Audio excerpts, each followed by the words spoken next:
சுவையும் ஆரோக்கியம் இருந்த கமகம சமையல இன்னைக்கு நம்ம பார்க்க போற ரெசிபி என்னன்னா கும் லச்சதார் பாலக்.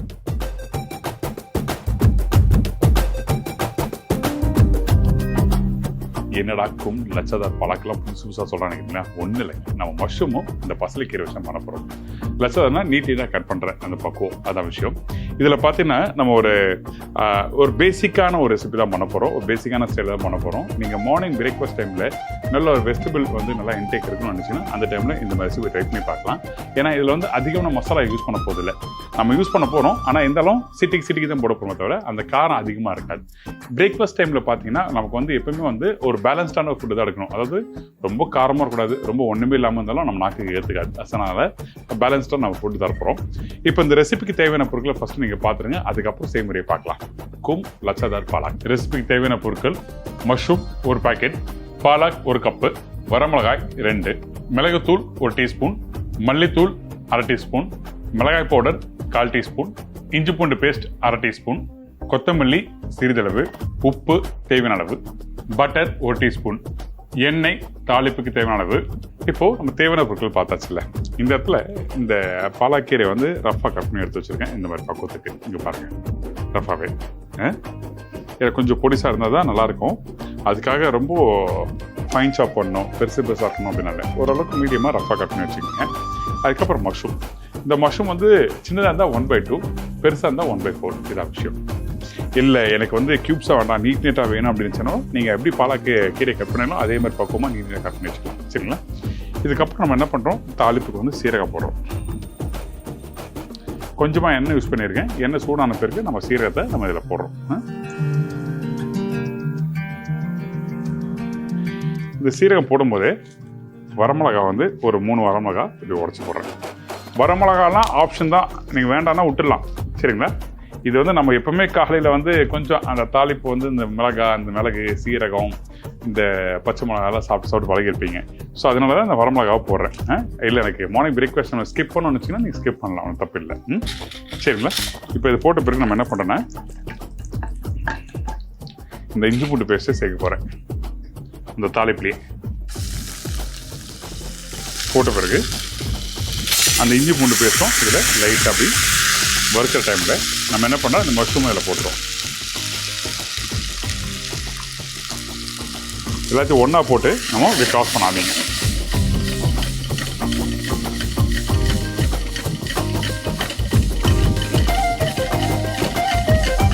இந்த இடத்துல ரொம்ப கவனம் தேவை.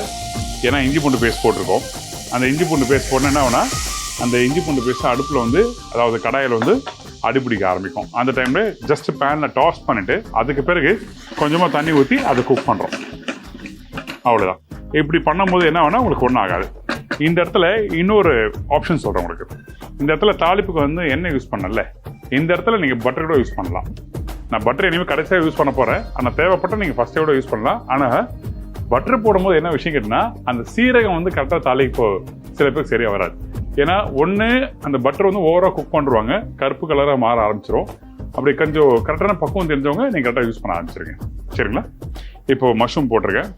மஷ்ரூம் போட்ட பிறகு நம்ம என்ன பண்ணுறோன்னா இந்த மஞ்சத்தூளை இதில் சேர்க்குறேன் கொஞ்சமாக. இதுக்கப்புறம் மிளகாத்தூள். இங்கே பாருங்கள், இந்த மிளகாத்தூள் சேர்க்குற பக்குவம் பாருங்கள். இதுதான் மிளகாத்தூள் யூஸ் பண்ணுறது, வெரி வெரி இம்பார்ட்டன்ட். இதுக்கப்புறம் மல்லித்தூள். மிளகாத்தூளோட கொஞ்சம் ஒரு 100 அளவு அதிகம். இதுக்கப்புறம் தேவையான அளவுக்கு உப்பு. இதெல்லாம் போட்ட பிறகு இந்த கொத்தமல்லி உள்ளே போடுங்க. அப்படியே எல்லாம் சேர்ந்து ஒன்றா வேகட்டும், வேறு எதுவுமே இல்லை. இந்த மஷ்ரூம் ஒரு 80% வெந்து வர டைமில் நம்ம என்ன பண்ண போகிறோம்னா இந்த பாலாக்கீரையை யூஸ் பண்ண போகிறேன். அதாவது மஷ்ரூம் வெந்து வர டைமில் 80 to 90% வந்த பிறகு தான் இந்த பாலாக்கீரை யூஸ் பண்ண போகிறோம். இந்த இடத்துல நான் மிளகு யூஸ் பண்ணுறேன். என்ன ஷெஃபே, நீங்கள் ஸ்டார்டிங்கே காரம் அதிகமாக இருக்காது, ஆனால் மிளகு தூள்லாம் யூஸ் பண்ணி காரமாக இருக்கும்னு சொல்லுவீங்க. ஆனால் மிளகு மார்னிங் டைமில் எடுக்கிறது நல்லது தான் உடம்புக்கு. மிளகு காரத்தன்மை கொடுக்கும், ஆனால் வயிறுக்கு குளிர்ச்சி. ஸோ அதனால் மிளகு யூஸ் பண்ணுறோம். அந்த காலத்திலேயே பார்த்தீங்கன்னா 4000 வருஷத்துக்கு முன்னாடி நம்மளுக்கு ஸ்பைசஸ் சொல்லும் போது பார்த்தீங்கன்னா இந்த மிளகு மட்டும்தான் ஃபஸ்ட்டு யூஸ் பண்ண ஆரம்பித்தாங்க. இப்போ மிளகா, இந்த பச்சை மிளகாலாம் இதெல்லாம் அதுக்கப்புறம் தான் வர ஆரம்பிச்சது. ஃபஸ்ட் டைம் பார்த்தீங்கன்னா 4000 வருஷத்துக்கு முன்னாடியே இந்த மிளகு யூஸ் பண்ண ஆரம்பித்தாங்க. ஸோ அதை கவனமாக ஞாபகத்தில் வச்சுங்க. இப்போ இந்த மாதிரி லைட் அப்படி குக் ஆகிட்டு வருது. மஷ்ரூம் வேகிறது பார்த்தீங்கன்னா அதிகபட்சம் ஒரு 4 நிமிஷம் 5 நிமிஷம் தான். இப்போ ஃபஸ்ட்டு போடும்போது மஷ்ரூம் எப்படி இருந்தது, இப்போ எப்படி இருக்குது, சுருங்க ஆரம்பிச்சிச்சு, ரெடி ஆயிடுச்சு. இந்த இடத்துல இந்த பாலக்கீரையை நான் யூஸ் பண்ணுறேன். இப்போ இந்த கீரை இதெல்லாம் போட்ட பிறகு திருப்பி நல்லா அப்படி டாஸ் பண்ணுறோம். இதை ஒரு 2 நிமிஷம் ஆகும், நல்லா வேகட்டும். வெந்த பிறகு நான் காமிக்கிறேன். இப்படி போட்டு டாஸ் பண்ணிட்டு கடைசியாக நம்ம என்ன பண்ணுறோம், அந்த டேஸ்ட்டுக்காக அந்த கொஞ்சம் லைட்டாக அந்த டேஸ்ட் என்ஹான்ஸ் பண்ணுறதுக்காக பட்டர் சேர்க்குறேன். மிளகு தூளை எப்போ சேர்க்கணும்னு சொல்லி உங்களுக்கு காமிக்கிறேன். வேகட்டும், அதுக்கப்புறம் பார்க்கலாம். இப்போ பாருங்கள், அந்த கீரை போட்ட பிறகும் அந்த மஷ்ரூம் போட்ட பிறகும் வந்து குக் பண்ணி முடிச்ச பிறகு நல்லா ட்ரை ஆக ஆரம்பிக்குது. ஆல்மோஸ்ட் வந்து 90% மேலே ரெடி ஆகிடுச்சு இந்த மஷ்ரூமும். அதே டைமில் பாருங்கள், கொஞ்சம் லைட்டாக தண்ணி இருக்கா, இந்த மாதிரி தண்ணி இருக்குல்ல, இங்கே பாருங்கள், இங்கே ஒரு தண்ணி இருக்கா, இந்த தண்ணி இருக்க டைமில் நம்ம என்ன பண்ணுறோம், இந்த மிளகு தூளை சேர்க்க போகிறோம்.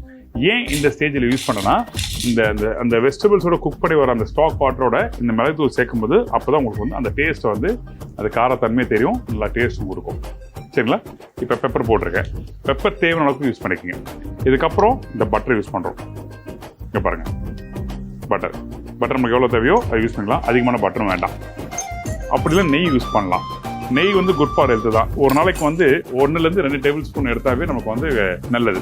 அதிகமாக எடுத்தால் தான் அது தவறான ஒரு விஷயம். நெய் மட்டும் இல்லை, பொதுவாக எல்லா விஷயத்துக்குமே எதுவாக இருந்தாலும் அளவோடு எடுத்துக்கணும். அது சாப்பாடாகட்டும், பழக்கமாக இருக்கட்டும், எல்லா விஷயத்திலையும். அவ்வளோதான். இப்போ இதை போட்டு டாஸ் பண்ணிட்டோம்.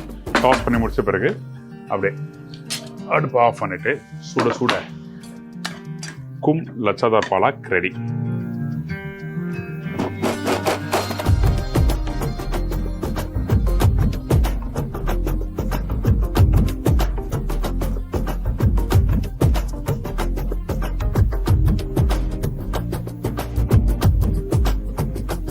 நம்ம வீட்டில் எப்பவுமே வந்து பார்த்தீங்கன்னா கூட்டு பொரியல் எல்லாம் சாத்து தொட்டு சாப்பிட்டு செய்வீங்க. அதில் டைம் எடுக்கும். ஆனால் அந்த டைமில் இந்த மாதிரி ரெசிபி ட்ரை பண்ணி பாருங்கள். அப்படி கண்ண முடியாதவங்களும் ரெசிபி ரெடி ஆகிடும். அந்த அளவுக்கு சூப்பரான ரெசிபி. நீங்கள் பேனில் டாஸ் பண்ண டைம் தான் அதிகபட்சம் ஒரு 4 நிமிஷம். நான் ஷூட்டில் பண்ணும்போதே பார்த்தீங்கன்னா ஒரு 8 நிமிஷம் டைம் எடுத்தது. இதே நீங்கள் வீட்டில் பண்ணிங்கன்னா 5 நிமிஷம் முடிச்சலாம். அந்த அளவுக்கு ஈஸி ரெசிபி. முக்கியமாக நம்ம நாக்குக்கு நல்லா டேஸ்ட்டாக இருக்கும். ட்ரை பண்ணி பாருங்கள். இதே மாதிரி நான் இன்னொரு நாள் இன்னொரு புது ரெசிபியோட பார்க்குறேன். பாய். தேங்க்யூ.